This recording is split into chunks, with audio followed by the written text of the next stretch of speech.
Panorama group, जो सोचता है वो करता है। आपके अपने सपनों का आशियाना। भरत तिवारी एनकाउंटर मामले में अब निशाने पर डीजीपी और एसपी। नमस्कार, न्यूज़ फॉर देख रहे हैं आप और मैं हूं सानिया आपके साथ। अभी भरत तिवारी मामला अभी सबसे ज्यादा सुर्खियों में है। इसको लेकर के नेता भी अलग अलग प्रतिक्रिया दे रहे हैं और सियासत काफी ज्यादा गरमाई हुई है।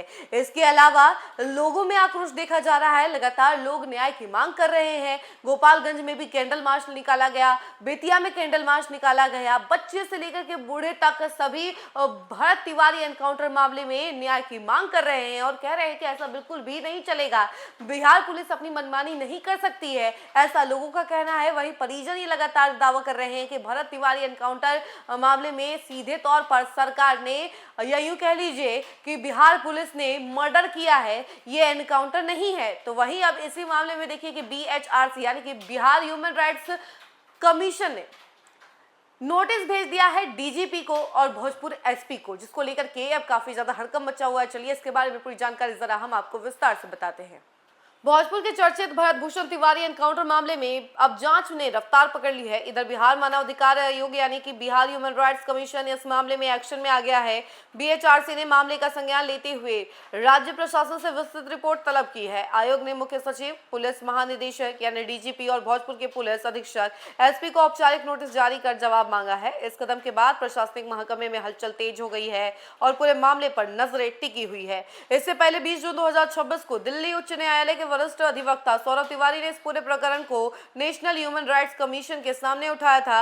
उन्होंने इस केस की जांच किसी स्वतंत्र एजेंसी या सीबीआई से कराने की मांग की। शिकायत में यह भी कहा गया कि मृतक युवक मानसिक रूप से अस्वस्थ बताया जा रहा था और उसकी मौत संदिग्ध परिस्थितियों में हुई, जिससे पुलिस कार्रवाई पर गंभीर सवाल खड़े हुए। वहीं इस मामले में बिहार पुलिस मुख्यालय ने पहली बार खुलकर अपनी गलती स्वीकार की है। Law and order ADG Sudhanshu Kumar ने 22 जून 2026 को प्रेस वार्ता करके 16 जून को जब पुलिस टीम आरोपी के खिलाफ कार्रवाई करने गई थी तब उसे सही तरीके से हैंडल नहीं किया गया। उन्होंने माना कि पुलिस के स्तर पर गंभीर चूक हुई थी, जिसे हल्के में नहीं लिया जा सकता है।